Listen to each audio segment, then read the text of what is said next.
Astaghfirullah. Bismillahirrahmanirrahim. Assalamualaikum warahmatullahi wabarakatuh. Alhamdulillah wassalatu wassalamu ala Rasulillah wa ala alihi wa sahbihi wa mawalah wa la hawla wa la quwwata illa billahi wa ba'du. Anjuran mempersiapkan diri untuk menerima karunia Allah Subhanahu wa taala. Kita baca hadisnya baru kita terangkan. Di sini Nabi sallallahu alaihi wasallam bersabda, "Inna li rabbikum fi ayyami dahrikum nafahatun fata'arradu laha la'alla ahadukum an yusibahu nafhatun minha fala yashqa ba'daha abada." Sesungguhnya Rabb kalian memiliki banyak nafahat. Di sini diterjemahkan karunia. Dalam hari-hari tahunan kalian. Oleh karena itulah persiapkanlah diri kalian untuk menerimanya. Semoga seorang di antara kalian mendapatkan sebuah karunia dari karunia-karunia Allah tersebut dan dia tidak akan celaka setelahnya selama-lamanya. Dan hadis ini juga ada penguat dari hadis yang lain. Disebutkan if'alul khaira yauma dahrikum wa ta'arradu li nafahati rahmatillah fa inna lillahi nafahat min rahmatihi yusibu biha man yasha min ibadihi wasalullaha an yastura awratikum wa an yu'mina rawatikum. Kata Nabi SAW, berbuat baiklah kalian pada sepanjang masa kalian dan bersiaplah dan sambutlah nafahat, hembusan-hembusan rahmat atau karunia kasih sayang Allah untuk kalian. Sungguh Allah memiliki hembusan-hembusan pada rahmat dan kasih sayangnya yang akan diraih oleh para hamba-hamba yang dikehendakinya. Dan mohonlah kepada Allah Azza wa Jal agar menutup aurat keburukan kalian dan menenteramkan dari rasa takut dan kecemasan kalian. Taib ma'asyiral muslimat yang dimuliakan Allah Azza wa Jal, hadis ini adalah hadis yang sangat agung sekali. Karena hadis ini menjelaskan kepada kita ada beberapa hari dalam tahunan itu yang kalau seandainya hari-hari tersebut kita lalui dengan ibadah kepada Allah Azza wa Jal, maka kita akan selamat dan tidak akan celaka setelahnya selama-lamanya. Jadi dalam setahun itu ada hari-hari, ada waktu-waktu. Kalau kita bertepatan dengan hari-hari dan waktu itu untuk beribadah kepada Allah Subhanahu wa taala, maka bisa saja itu menyelamatkan kehidupan kita, dunia kita dan akhirat kita, dan kita tidak akan celaka. Ma'asyiral muslimat yang dimuliakan Allah Subhanahu wa taala, Al-Imam Al-Munawi dalam kitabnya Faidul Qadir menjelaskan tentang arti nafahat. Karena di sini Rasul mengatakan, "Inna li rabbikum fi ayyami dahrikum nafahat." Apa nafahat itu?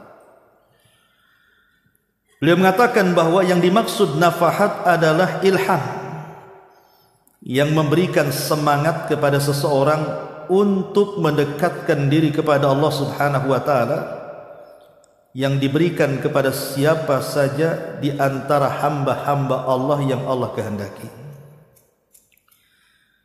Ini satu arti nafahat. Ada juga yang mengatakan bahwa nafahat itu artinya ketenangan.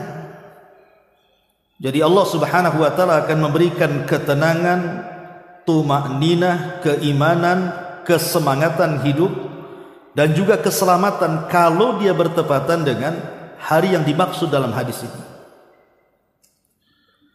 Lalu hari-hari apa dan waktu-waktu apa sebenarnya yang masuk dalam kategori hadis ini yang kalau kita bertepatan dapat hari dan waktu tersebut dan kita gunakan untuk ibadah dan berdoa, maka di sini Rasul mengatakan fala yashqa ba'daha abada, maka dia tidak akan sengsara setelahnya selamanya. Ma'asyiral muslimat yang dimuliakan Allah Subhanahu wa taala, para ulama ketika memberikan syarahan kepada hadis ini, bahwa dalam setahun itu di antaranya ada 10 hari. Di 3 bulan dalam setahun yang kalau kita memanfaatkan 10 hari tersebut, maka Rasul menjamin fala yashqa ba'daha abada. Orang ini tidak mungkin celaka setelahnya selamanya.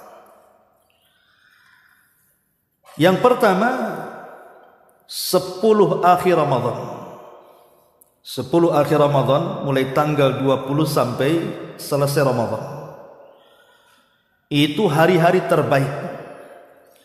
Yang kalau seandainya seseorang memanfaatkan 10 akhir Ramadan itu di hari-harinya itu, maka dia akan mendapatkan 1 malam yang bandingannya sama dengan 1000 bulan beribadah kepada Allah Azza wa Jalla.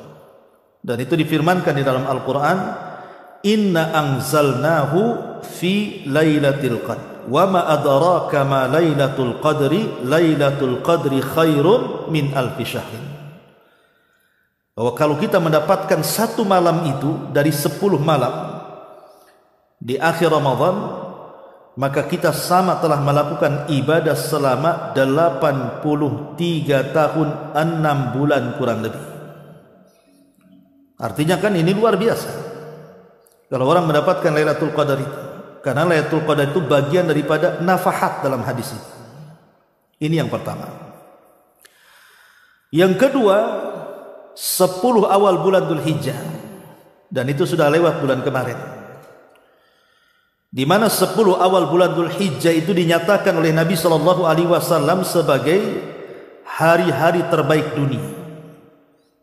Jadi dalam setahun itu ada hari-hari terbaik. Lah hari-hari terbaik dalam setahun dalam satu dunia ini adalah 10 awal bulan Dzulhijjah. Dan ini sudah saya jelaskan kenapa demikian, karena di 10 awal bulan Dzulhijjah itu terkumpul semua pokok-pokok ibadah. Jadi rukun Islam itu kita bisa sempurnakan di 10 awal bulan Dzulhijjah, dari syahadat, salat, puasa, zakat sampai ke haji kita bisa melakukannya. Karena haji itu hanya ada di bulan Dzulhijjah saja. Tapi di bulan Ramadan tidak bisa haji. Ibu haji di bulan Ramadan sendirian lempar jumrah tuh. Viral pula nanti. Artinya bahwa di sini 10 awal bulan Dzulhijjah termasuk nafahat juga di situ. Terutama puncaknya adalah di hari Arafah. Itu hari di mana Allah turun ke bumi kemudian mengampuni seluruh orang-orang yang sedang wukuf kecuali 2 manusia tidak akan diampuni. Pertama orang yang melakukan kesyirikan, dan yang kedua orang yang menanamkan kedengkian. Ini yang kedua. Kemudian yang ketiga 10 awal bulan Muharram. Nah, kita sekarang berada di bulan Muharram tapi sudah lewatnya 10-nya. Jadi 10 awal bulan Muharram dari tanggal 1 sampai tanggal 10 itu hari-hari yang sangat istimewa. Dan di situ kita disunnahkan untuk berpuasa. Bukan hanya 10 awal sebenarnya puasa itu. Puasa bulan Muharram itu dari tanggal 1 sampai selesai Muharram itu disunnahkan puasa mutlak. Puasa mutlak itu ya puasa saja karena Allah. Dia bukan Senin Kemis, dia bukan puasa Daud, dia bukan Ayamul Bid, namanya puasa mutlak. Ya ibu tiap hari puasa, diniatkan karena Allah Subhanahu wa taala, tapi jangan difulkan 1 bulan. Umpamanya berhenti di tanggal 27 atau di tanggal 26. Yang jelas jangan dihabiskan 1 bulan karena tidak boleh mirip dengan Ramadan. Nggak boleh sama dengan Ramadan. Ramadan kan full 1 bulan tuh. Kalau puasa mutlak di bulan Muharram itu boleh tiap hari puasa, tapi jangan difulkan. Nah, itu namanya puasa mutlak. Dan puasa mutlak ini keutamaannya luar biasa. Nabi SAW sampai mengatakan, man shoma yauman fi sabilillah ba'adallahu wajhahu anin nari sab'ina kharifah. Barang siapa yang berpuasa 1 hari saja karena Allah, maka wajah dia dengan api neraka akan dijauhkan selama 70 tahun perjalanan atau 70 musim perjalanan. Maka ini masih ada kesempatan nih. Sekarang kan masih bulan Muharram ya. Jadi ibu yang memang disukakan dengan puasa, ya kan tidak semua orang itu digemarkan puasa, dicandukan dengan puasa. Ada juga yang laparan tidak bisa puasa bu ya. Tapi ada orang-orang itu yang suka puasa, terutama yang mungkin suaminya nggak ada di rumah, kerjanya jauh, tidak pulang-pulang kan gitu ya. Ngapain juga kalau nggak puasa? Maka buatlah puasa mutlak. Paman ibu sudah puasa Senin Kemis, sudah puasa Daud, puasa Ayamul Bid, ingin nambah, tambahlah puasa mutlak, puasa tiap hari. Niatnya apa Ustaz? Ya niatnya puasa mutlak, puasa karena Allah niatnya. Sebagaimana hadis tadi, barang siapa yang berpuasa karena Allah 1 hari saja, maka Allah akan jauhkan wajah dia dari api neraka sejauh 70 musim atau 70 tahun perjalanan. Luar biasa itu, 1 hari puasa saja dijauhkan dari neraka. Nah ini hari-hari terbaik juga, 10 bulan Muharram terutama di 10 awalnya. Nah ini juga diantaranya masuk dalam hadis Nabi SAW, inna li rabbikum fi ayyami dahrikum nafahat. Sesungguhnya Rabb kalian memiliki banyak karunia dalam hari-hari tahunan kalian. Salah satunya tadi 10 akhir Ramadan, 10 awal bulan Dzulhijjah, kemudian 10 awal bulan Muharram. Termasuk di dalamnya adalah hari-hari di bulan Sya'ban. Hari-hari di bulan Sya'ban. Imam Ibnu Qayyim rahimahullahu taala mengatakan ketika berbicara soal bulan Sya'ban. Bulan Sya'ban itu bulan sebelum Ramadan. Sya'ban, Ramadan, Syawal. Baru Dzulqa'dah, Dzulhijjah, dan sekarang masuk tahun baru Muharram. Lah bulan Sya'ban itu adalah bulan di mana kita diangkat amalan kita setiap hari. Kan Allah mengangkat amal itu kan ada yang sifatnya harian, ada yang sifatnya pekanan, ada yang sifatnya tahunan. Adapun harian, kapan Allah mengangkat amalan kita? Di 2 waktu. Pertama saat manusia sedang salat fajar, yang kedua saat manusia sedang salat asar. Disitulah amalan kita diangkat. Karena Allah Subhanahu wa taala memberikan tugas kepada para malaikat-malaikat pencatat kebaikan itu, setiap hari disuruh mencatat kebaikan kita di siang hari dan di malam hari.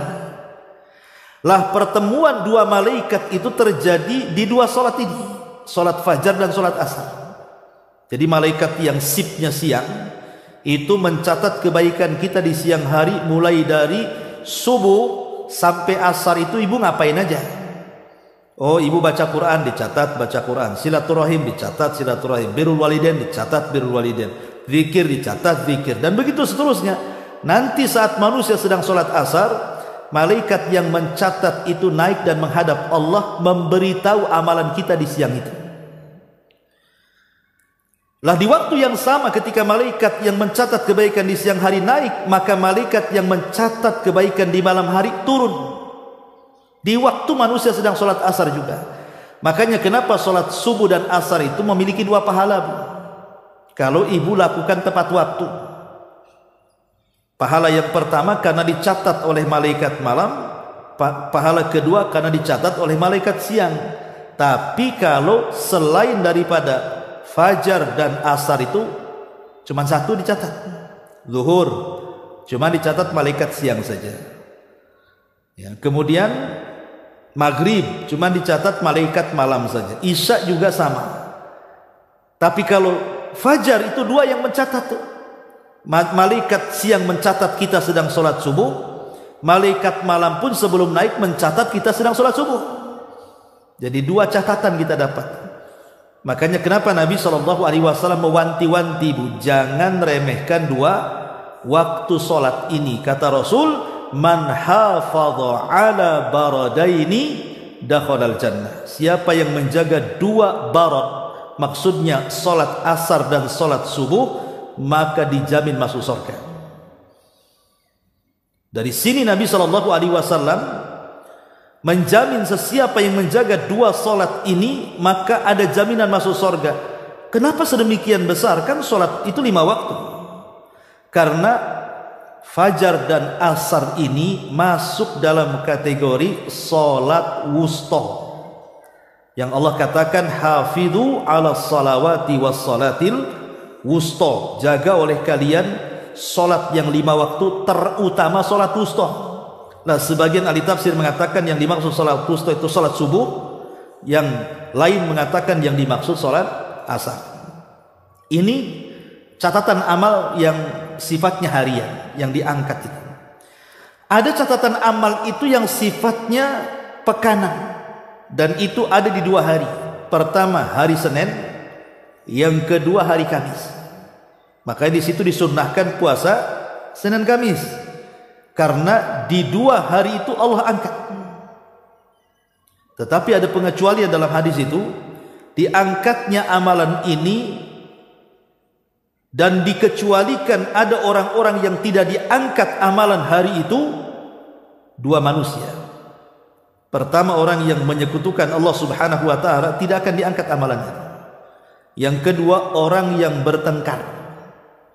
Mungkin ibu tidak akur dengan suami, tidak akur dengan anak, tidak akur dengan saudara, tidak akur dengan orang tua, tidak akur dengan tetangga gitu ya. Maka walaupun ibu puasa Senin Kamis, kalau tidak akur, masih ada kedengkian dalam hati ibu, itu tidak akan diangkat amalannya itu. Karena nas hadisnya seperti itu. Ya. Lah baru di bulan Sya'ban itu setiap hari selama 1 bulan. Makanya kenapa Nabi SAW selama bulan Sya'ban itu beliau berpuasa sama seperti bulan Muharram, puasa mutlak, puasa tiap hari. Ketika ditanya oleh sahabat, kenapa Nabi SAW banyak berpuasa sunnah di bulan Sya'ban, maka Nabi SAW hanya mengatakan, karena aku ingin saat diangkat amalanku, aku sedang berpuasa, katanya. Itu alasan Nabi SAW. Lah ini namanya hari-hari yang disebut dengan nafakhat dalam hadis yang kita bahas ini. 10 akhir Ramadan, 10 awal bulan Dzulhijjah, 10 awal bulan Muharram, dan hari-hari di bulan Sya'ban. Ini jelas keutamaannya. Ya. Ma'asyiral muslimat yang dimuliakan Allah Subhanahu wa taala. Adapun yang berkenaan dengan waktu-waktu, dalam 1 hari itu kan juga ada waktu-waktu, yang dalam waktu itu ada nafkah, ada karunia-karunia Allah, ada rahmat-rahmat Allah yang turun kepada kita. Dan kalau kita mencocoki waktu itu dalam 1 hari, maka kita akan masuk pada lafaz hadis Nabi SAW, fala yashqa ba'daha abada. Ibu tidak mungkin celaka setelahnya selamanya. Apa waktu-waktu dalam harian itu? Pertama, sepertiga malam akhir. Sepertiga malam akhir. Malam itu kok dibagi 3, ada sepertiga malam awal, ada sepertiga malam tengah, ada sepertiga malam akhir. Lah sepertiga malam akhir ini adalah waktu yang sangat ajaib. Kenapa demikian? Karena setiap hari Allah itu turun ke langit dunia. Kemudian Allah Subhanahu wa taala berfirman kepada kita setiap hari. Apa firman-Nya? Man yad'uni fa astajibalah, wa man yas'aluni fa u'tiyah, wa man yastaghfiruni fa aghfiralah. Siapa yang berdoa ku kabulkan, siapa yang minta ku beri permintaannya, siapa yang minta ampun ku ampuni dosa-dosanya. Subhanallah, 3 perkara. Kalau kita bisa bangkit di sepertiga malam akhir, maka kita ada kesempatan meraih 3 perkara ini. Mendapatkan pengabulan doa, diberikan seluruh permintaan dan diampuni dosa-dosanya. Kurang apa lagi? Dan ini setiap hari, bukan seminggu sekali, tidak setiap hari. Makanya para ulama itu mengajarkan kepada kita, kalau kita banyak masalah, dirundung dengan banyak masalah apa aja lah, masalah ekonomi, kesehatan atau apa kan itu, maka biasakan bangun di sepertiga malam akhir, minta masalahnya diselesaikan, karena saat itu Allah sedang turun menemui hambanya. Artinya Allah subhanahu wa ta'ala setiap sepertiga malam dalam setiap hari itu mengundang kita. Kita diundang oleh Allah subhanahu wa ta'ala juga untuk hadir di sepertiga malam itu, kemudian berdoa, meminta dan minta ampun. Tetapi betapa banyak orang-orang yang lalai dari sepertiga malam akhir ini, karena memang itu waktu-waktunya orang pulas-pulasnya tidur masalahnya. Dan di waktu itu setan memang sedang mengikat tengkuk kita, dan setan akan membaca mantra di tengkuk kita, nim naumatan tawilah, tidur malam masih panjang katanya. Itu sepertiga malam tuh setan tuh bisik-bisikan kayak gitu tuh. Akhirnya alarmnya bangun, ibu juga bangun, tapi untuk mematikan alarm saja. Habis itu tidur lagi, atau numpang kencing balik lagi. Padahal sebenarnya Bu, menghidupkan sepertiga malam itu kan tidak harus dari jam 2 sampai subuh. Karena namanya Qiyamul Lail itu juga bukan mesti tahajud saja. Qiyamul Lail ini masuk pada kategori zikir. Kalau ibu sudah berzikir walaupun hanya 10 menit, itu disebut Qiyamul Lail. Oh, malas berzikir Ustaz, kayaknya lisan lagi sariawan. Wudu. Ibu bangun tidur, wudu. Habis wudu tidur lagi. Berarti ibu sudah Qiyamul Lail itu, walaupun hanya sekedar mengambil wudu. Atau mungkin baca Quran, walaupun mungkin satu surat pendek ibu baca, bisa tidur lagi umpamanya. Ya, tapi tentunya kalau ibu bisa mengumpulkan semuanya dan menghidupkan malam itu dengan semua ibadah, itulah sempurnalah ibu. Ibu yang juga tahajud di situ, baca Quran di situ, zikir di situ, sedekah di situ. Ya, kan sekarang kan enak bersedekah itu Bu. Pokoknya kita mau ngambil waktu-waktu yang sangat mustajab, sedekah di sepertiga malam akhir kan enak, sekarang bisa ditransfer. Ya. Ataupun mamanya ibu naruh celengan gitu ya, mengkhusus nih celengan di panti asuhan, di pembangunan masjid, di pembangunan apa, taruh aja di tempat di kamar itu. Pas bangun sepertiga malam ambil uang masukkan kan itu ya. Tapi akhir bulan jangan pula untuk belanja, kan itu untuk diinfakkan. Kepepet Ustaz pinjam dulu, ya dibayar kalau pinjam. Artinya bahwa di sini ada waktu-waktu dalam satu malam itu, itulah disebut dengan inna lirabbikum fi ayyami dahrikum nafahat. Jadi disitulah nafahatnya, ada karunia-karunia, rahmat-rahmat Allah yang turun di sepertiga malam akhir. Ini waktu-waktu khusus ya. Ini yang pertama. Ya. Kemudian yang kedua juga disebutkan dalam syarahnya oleh para ulama adalah di waktu ibu sedang sujud. Itu waktu yang sangat mustajab. Ibu sedang sujud itu. Ya sujud itu maksudnya dalam sholatnya. Dan sholat ini kan ada yang wajib, ada yang sunnah. Baik ibu sholat wajib, baik ibu sholat sunnah, ketika posisi ibu sedang sujud, itu waktu yang sangat istimewa bagi seorang mukmin.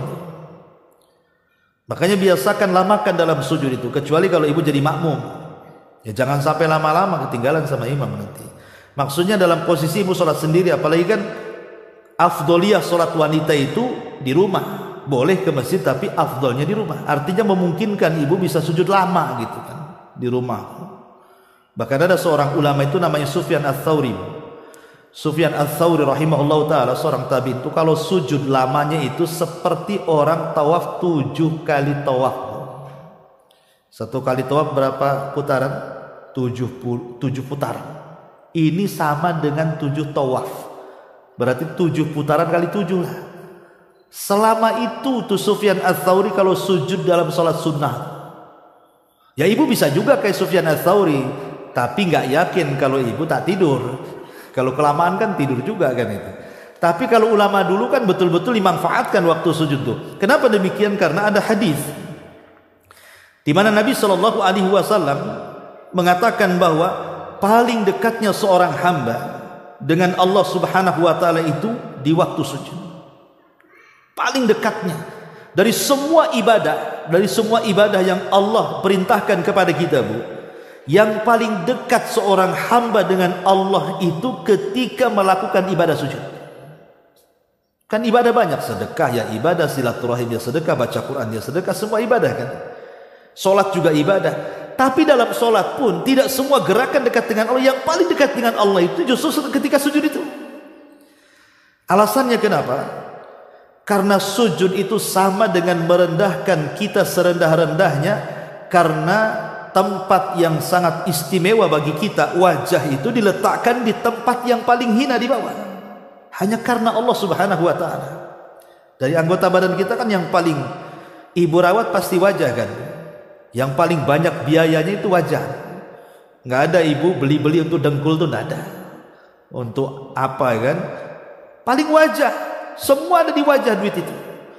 Makanya karena dia adalah tempat yang paling istimewa bagi manusia, terutama wanita, tiba-tiba diletakkan di bumi pula tempat yang diinjak manusia yang paling hina. Menunjukkan apa? Kalau bukan penghambaan, apa namanya itu? Berarti karena Allah sedang melihat pembuktian penghambaan kita di waktu sujud, wajar kalau Nabi SAW mengatakan aqrabu ma yakunul abdu min rabbihi wa huwa sajid, kata Rasul.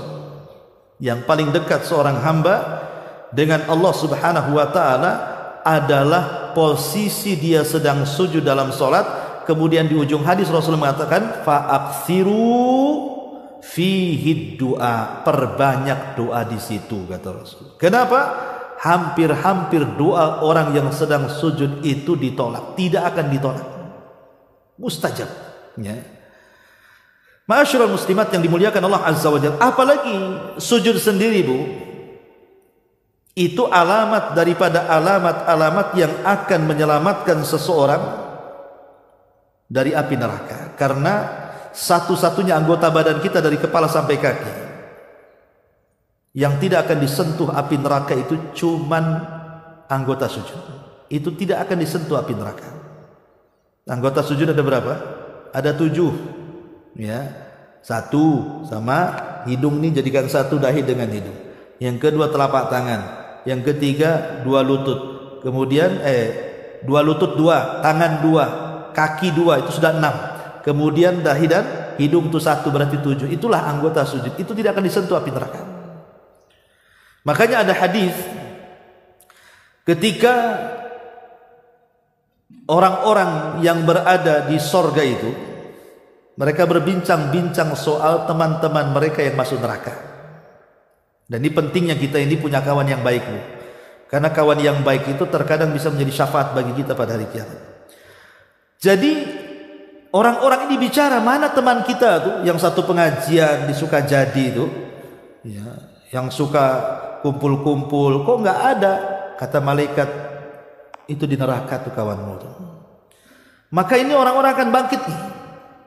Kemudian dia mengatakan, ya Rabb, la tastakmil ladzati hatta tukhrijahu minan nar. Ya Rabb, jangan kau penuhi kelezatan kami di sorga sampai kau keluarkan kawan kami dari neraka. Maka Allah Subhanahu Wa Taala merintahkan para malaikat untuk menjemput dari neraka. Karena syafaat teman-teman yang baik di sorga. Lah malaikat tidak kenal mana kawannya satu yang ada di neraka itu kecuali dari bekas sujudnya, kata Nabi.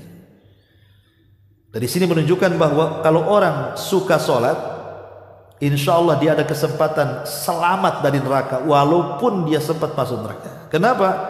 Karena malaikat yang akan menyampaikan syafaat kepada penduduk neraka itu, mereka tidak mengenali mana satu yang diselamatkan kecuali dari anggota sujudnya. Makanya kenapa kemudian sujud ini sangat istimewa sekali, karena bisa mendatangkan kebaikan, menghilangkan keburukan, bahkan bisa mengangkat derajat dan amalan yang paling cepat masuk surga. Karena ada di zaman Rasul seorang anak kecil namanya Rabi'ah al-Aslami, usianya 10 tahun. Rabi'ah al-Aslami itu. Tapi dia suka bantu Nabi. Jadi kalau malam-malam dia nggak pernah tidur. Jadi dia tidurnya itu di samping pintu rumah Nabi sambil lesehan-lesehan. Khawatir apa? Khawatir tengah malam Rasul perlu sama dia. Entah mungkin mengambilkan sandalnya, entah mengambilkan siwaknya, entah mengambilkan air wudunya. Pokoknya Rabi'ah al-Aslami ini tidak jauh-jauh dari pintu Nabi itu kalau malam. Khawatir ada hajat malam-malam Nabi itu. Usia 10 tahun masih kecil kan. Ibu punya anak 10 tahun kayak apa kan itu? Masih kecil. Jadi Nabi SAW ini, karena Nabi itu tidak pernah melupakan kebaikan orangnya, walaupun anak-anak. Akhirnya dipanggil sama Nabi itu Rabi'ah al-Aslami ini. Ya Rabi'ah, engkau sudah banyak berbuat baik kepadaku. Salni masyiti. Mintalah sesuatu, aku akan beri. Coba Bu, kalau posisi anak 10 tahun di zaman sekarang, ibu bilang begitu, kira-kira minta apa Bu? Handphone, gadget, kan itu. Ya seputar itulah. Nggak mungkin minta ya, paling minta handphone paling tinggi. Tapi Rabi'ah al-Aslami ini 10 tahun di luar perkiraan kita. Ketika Rasulullah SAW mengatakan minta sesukamu katanya, karena engkau sudah banyak membantuku kata Rasulullah. Kata Rabi'ah al-Aslami ini, apa kata dia? Ya Rasulullah, aku tidak hendak apapun, cuman satu permintaan kepadamu ya Rasulullah. Kata Rasul, apa itu? Inni uridu ma'aka fil jannah. Aku hanya ingin menjadi temanmu di sorga katanya. Ini 10 tahun ngomong begitu. Dia ingin jadi teman Nabi di sorga. Umur 10 tahun. Itulah orang-orang kalau ditarbiyah dalam tarbiyah nubuah itu seperti itu. Umur, walaupun umur kecil, tapi kalau ibu betul-betul mentarbiyahnya di atas syariat, pasti yang keluar dari lisannya pun yang bagus-bagus kan. Tapi Nabi SAW tidak lantas mengiyahkan. Nabi mengatakan, ya Rabi'ah, kalau begitu fa'inni, bantulah aku untuk mencapai cita-citamu ala dzalika bi kasratis sujud. Tolong perbanyak sujud kata Rasul. Bantu supaya aku bisa mengabulkan permintaanmu, perbanyak sujud katanya. Artinya disuruh banyak sholat. Nah, bagaimana di sini Nabi SAW mengisyaratkan bahwa sujud ini juga salah satu penyebab besar orang masuk ke dalam surga. Ini nafahat dalam waktu-waktu dalam sehari itu. Juga yang kedua adalah di waktu sujud. Kemudian yang ketiga, satu waktu di hari Jumat. Ini hari Jumat ya.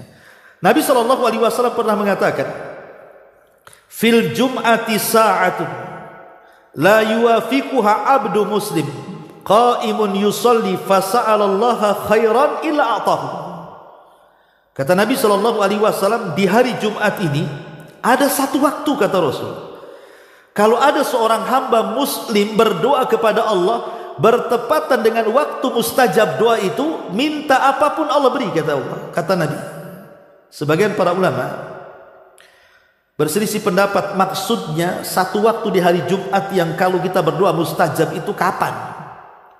Kan Jumat ini kan sehari semalam gitu ya. Mulai dari kemarin terbenam matahari itu sudah mulai malam Jumat. Nah, sekarang sudah pagi Jumat, tar lagi siang Jumat, nanti sore Jumat, terbenam matahari, habislah Jumat tuh. Lah dalam sehari semalam itu yang dimaksud waktu mustajab itu kapan? Sebagian para ulama mengatakan, ada yang mengatakan annaha min julusil imam ila inqidha'is shalah. Pertama, sebagian mengatakan mulai daripada duduknya imam, seorang khatib di khutbah Jumat itu sampai selesai sholat. Jadi mulai imam duduk, kemudian berkumandang azan, kemudian berkhutbah kan itu. Kemudian ada namanya duduk di antara dua khutbah, kemudian khutbah lagi, kemudian selesai khutbah, kemudian sholat Jumat, kemudian selesai. Lah di waktu itulah mustajabnya doa. Kan ibu bisa dengar dari rumah kan, kalau dengar azan, berarti ini sudah azan kedua lah. Umumnya di negeri kita kan Jumat 2 kali azan. Berarti kalau ibu sudah mendengar azan kedua, berarti ini imam sudah mulai naik mimbar tuh. Disitulah waktu mustajab. Ibu berdoa di situ sampai selesai sholat. Ini satu waktu. Pendapat yang kedua maksudnya annaha ba'da al-asri. Maksudnya adalah setelah sholat asar.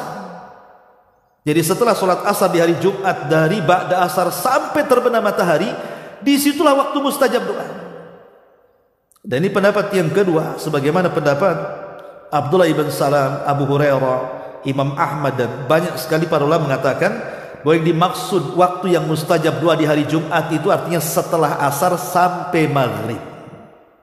Dan dua-duanya, kata para ulama, bisa kita lakukan.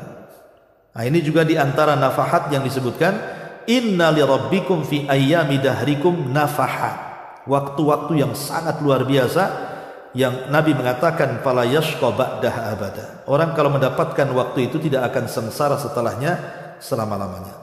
Nah, ini juga di antara waktu-waktu istimewa. Kemudian yang keempat, ketika turun hujan. Ketika turun hujan, Nabi SAW ketika turun hujan itu disebutkan dalam sebuah hadis dari Anas ibn Malik radhiyallahu an, asabana wa nahnu ma'a Rasulillah sallallahu alaihi wasallam matarun. Kata Anas, kami pernah bersama Rasul, tiba-tiba hujan deras. Apa yang terjadi? Qala fahasara Rasulullah sallallahu alaihi wasallam thawbahu hatta asabahu minal matar. Maka Nabi sallallahu alaihi wasallam kemudian membuka sebagian bajunya dari badannya sengaja supaya hujan itu menimpa sebagian baju dan badannya. Ya. Dan ini bertentangan dengan kebiasaan kita pula. Ibu kalau hujan malas keluar kan, kalau kena sikit aja rintikan, wah nanti sakit kepala katanya. Kan itu. Karena didoktrin sakit kepala, nah itu ya. Nanti kena rintik-rintik sedikit, harus cepat mandi, cepat basuh tuh kepalamu tuh, nanti sakit kepala. Kan itu. Itu doktrin itu yang menyesatkan sebenarnya. Justru kalau seandainya kita hujan kemudian kena kepala kita, beruntung kita. Kenapa? Karena alasan Nabi SAW mengatakan apa? Kata Rasulullah ketika Anas bin Malik radhiyallahu anhu menceritakan seperti itu dan bertanya, lima sana'ta ya Rasul, kenapa kau melakukan seperti itu? Kata Rasul, li'annahu hadithu ahdin bi rabbih, karena itu awal Allah sedang mencucurkan rahmatnya. Aku ingin mendapatkan rahmatnya. Ya. Jadi sekali-kali hujan-hujanan lah Bu. Ya. Masa takut sama air hujan? Ya kalaupun tidak hujan-hujanan, minimalnya adalah sebagian rintikan hujan itu terkenalah badan kita, entah tangan kita, entah kepala kita, entah bahkan ada sebagian para sahabat tubuh sampai mengeluarkan kasur supaya sengaja dihujani itu, bayangkan. Itu ada sahabat yang melakukan seperti itu. Kalau ibu kan tidak, kalau hujan pakaian itu terbang kemana-mana tuh. Langsung sibuk tuh pakaian hujan-hujannya. Padahal biarkan saja sebenarnya. Justru pakaian kita dapat rahmat kan itu. Nanti besok ada pakaian lagi Ustaz gitu. Tapi sekarang nggak ada pakaian yang nggak kehujanan. Kenapa? Karena sudah dilondrikan. Nggak ada pakaian kehujanan. Semua pakai laundry. Ya. Jadi ini juga diantaranya detik-detik saat hujan itu saat turun rahmat. Makanya kenapa Nabi SAW menganjurkan berdoa saat hujan itu? Karena di situ sedang turun rahmat di situ. Rahmat Allah Subhanahu wa taala sedang turun. Minta apa saja yang kita minta saat hujan itu. Mumpung sedang hujan. Tapi harus lihat-lihat juga Bu, kalau memang hujannya memang tidak membahayakan kiranya, maka kita juga berdoa Allahumma shayyiban nafi'ah. Ya Allah, mudah-mudahan hujan ini bermanfaat. Tapi kalau hujannya ini kok ada angin puting beliungnya, ini atap sudah sibuk gitu ya, mau naik aja, maka doanya lain lagi. Maka Nabi SAW mengajarkan Allahumma hawalaina wala alaina. Ya Allah, jangan hujan ini kau jadikan musibah bagi kami. Kalau perlu kau hantarkanlah itu hujan itu ke bukit-bukit, tempat tumbuhnya pohon, di lembah-lembah, janganlah ke sini. Ya, karena tidak semua hujan juga rahmat, ada juga berbentuk azab Allah Subhanahu wa taala. Tapi banyak gara-gara hujan rumah roboh, orang kebawa banjir, meninggal juga. Artinya yang saya bicarakan di sini adalah hujan yang betul-betul tidak membahayakan. Itulah hujan yang membawa rahmat. Disitulah kita dianjurkan untuk berdoa kepada Allah Subhanahu wa taala. Nah, ini juga diantara waktu-waktu yang disebutkan oleh para ulama. Ya, termasuk juga diantara nafahat adalah waktu ba'da subhi ila tulu'i syamsi, setelah subuh sampai terbit matahari itu waktu yang sangat ajaib di situ. Sampai-sampai Nabi SAW berdoa untuk umatnya pada waktu ini. Apa kata Nabi SAW? Allahumma barik li ummati fi bukuriha. Ya Allah, berkahi umatku di waktu paginya. Sampai-sampai Imam Ibnul Qayyim rahimahullahu ta'ala ketika memberikan catatan kepada hadis ini, apa kata beliau? Orang yang terbiasa tidur saat turunnya rahmat, saat turunnya berkah di pagi hari, maka tidak akan ada kebaikan dalam kehidupannya, tidak dalam usahanya, tidak dalam keluarganya, tidak dalam kehidupannya, tidak dalam waktu-waktunya. Maksudnya orang yang terbiasa tidur setelah subuh gitu maksudnya.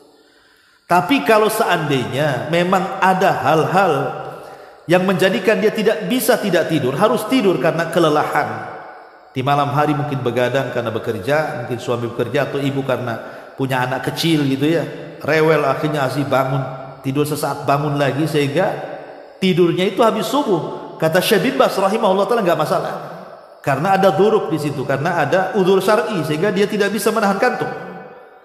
Tapi kalau menjadi sebuah kebiasaan habis subuh tidur, itulah yang tidak akan dapat berkah hidupnya.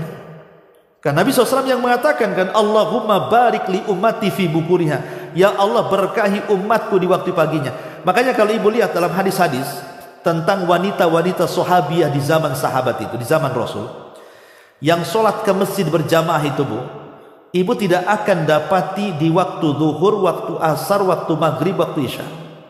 Tapi rata-rata hadis-hadis yang menceritakan wanita-wanita di zaman Rasul ke masjid salat di belakang Rasul itu hanya ada di sholat subuh. Itu riwayat-riwayatnya ya. Rata-rata kalau menceritakan tentang wanita yang sholat ke masjid di belakang Rasul itu tidak ada di waktu selain subuh. Rata-rata riwayatnya semua di waktu subuh. Kenapa coba? Ke wanita-wanita di zaman Nabi SAW keluar berjalan kaki dari rumah ke masjid sholat di belakang Rasul hanya di sholat subuh. Itu bukan berarti di sholat lain tak boleh ke masjid, boleh. Cuman maksud saya kan riwayatnya hanya ada di sholat subuh gitu ya. Karena wanita-wanita sahabiah di zaman itu ingin mencari keberkahan waktu pagi sekalian olahraga. Jadi mereka jalan kaki dari rumah, kemudian setelah sholat subuh mereka pulang jalan kaki lagi, sehat ya. Kenapa? Karena di situ ada angin yang disebut dengan soba namanya. Kata Nabi SAW, nusirtu bis soba wa uhlikatil adu bid-dabur. Aku ditolong dengan angin pagi sebagaimana kaum Ad dihancurkan dengan angin sore. Artinya di situ ada angin. Makanya saya anjurkan kalau memang bu, waktu subuh itu tidak mendung, tidak hujan, cuaca bagus, maka bukalah jendela ya, buka pintu sedikit biar masuk angin soba ke dalam rumah tuh. Ini enggak, habis subuh bukan hanya jendela digembok, gorden ditutup lagi, udah gorden warna hitam lagi kan, ya gelap lagi lah bu. Akhirnya tidur lagi lah, nggak dapat berkah jadinya. Jadi harus pandai-pandai seorang muslim itu memanfaatkan di waktu ini, karena keberkahan itu turun di waktu itu. Sampai-sampai ulama memberikan contoh kan, dulu pernah saya ceritakan juga di sini, bagaimana berkahnya di waktu pagi itu, sampai ulama memberikan contoh dengan dua binatang tuh. Ya, pertama anjing, yang kedua kambing, sampai seperti itu. Maksudnya apa kambing dengan anjing itu? Maksudnya secara populasi bu, jumlah anjing itu bukan semakin banyak, tapi semakin punah. Tapi jumlah kambing itu walaupun menjadi sasaran korban, sasaran walimah, sasaran sate Madura, ya kan? Itu kan semua pakai kambing, nyembeli kambing. Sasaran orang akekah, hari-hari loh kambing itu disembeli. Apalagi waktu korban tuh ratusan ribuan kambing disembeli. Kok nggak habis-habis loh kambing itu. Tapi kan anjing itu orang-orang tertentu, agama-agama tertentu yang suka. Kan nggak semua orang suka daging anjing itu. Nggak ada. Dan nggak ada ceritanya orang akekah itu berapa anjing disembeli. Atau orang walimah kalau pakai anjing kan mau makan di situ. Tapi kenapa secara populasi kok habis tuh anjing tuh? Lah inilah bedanya berkah di sini. Karena anjing itu kalau malam dia nggak pernah tidur, layapan dia. Ya. Tidurnya kapan? Habis subuh. ya, waktu turun rahmat dan barokah itu anjing tidur. Kalau kambing malam-malam tidur, Bu, tepat waktu lagi tidurnya. Itu bangunnya kambing itu habis subuh, Bu. Habis subuh itu dia bangunlah. Ketika berkah turun, kambing dah bangun. Makanya kenapa kemudian anjing itu populasinya musnah karena tidak diberkahi, kalau kambing itu populasinya makin banyak karena diberkahi, karena dia bangun di waktu sedang turun berkah. Ibu terserah mau jadi anjing atau kambing. Janganlah, Bu, jadi manusia saja kan.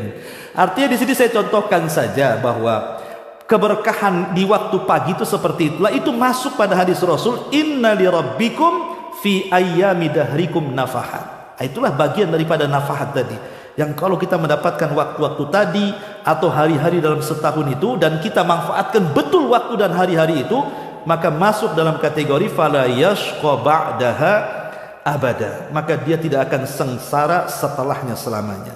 Artinya dia akan masuk surga. Wallahu a'lam. Baik, sampai di sini.